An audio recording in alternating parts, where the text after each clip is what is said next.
Ah, si Pilimon, si Pilimon, si Pilimon.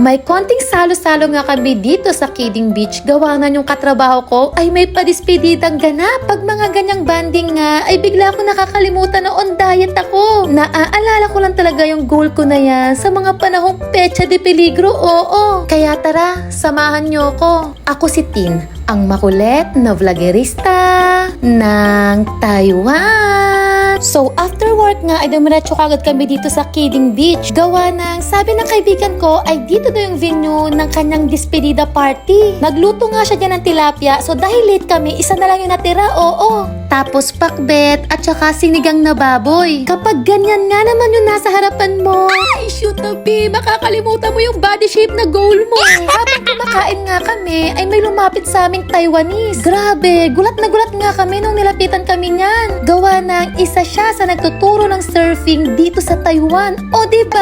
Tapos, sobra pa nga kami natuwa dyan sa kanya. Gawa ng meron siyang alam na Tagalog song. Bukod dyan, sabi pa nga niya, sa loob daw ng isang taon ay 4 na beses daw siyang napunta ng Pilipinas.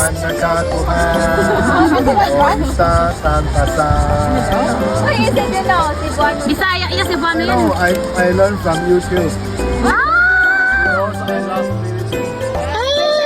Grabe, sobrang proud nga kami dyan sa kanya. Gawa ng kami nga, sarili naming bansa, halos hindi namin mauwian sa loob ng isang taon. Gustuhin man namin magbakasyon every month sa Pilipinas, kaso hindi naman pwede, B. Tapos alam nyo ba, kaming mga OFW, kapag magbabakasyon ay ilang buwan talaga namin pinag-iipunan yung pera na yan. Hindi naman kasi kami umuwi para mag-celebrate ng bonggang-bongga. Ang gusto lang talaga kasi namin ay pansamantalang makatakas sa stress, pagod, puyat. In short, gusto lang namin magpahinga at i-cherish yung time habang kasama yung mga mahal namin sa buhay. Parang tulad ngayon, sinusulit namin yung banding kasi isa na naman sa mga kaibigan ko ang makakapag cross country. Grabe! Baka sa susunod ako na yung next. Ay!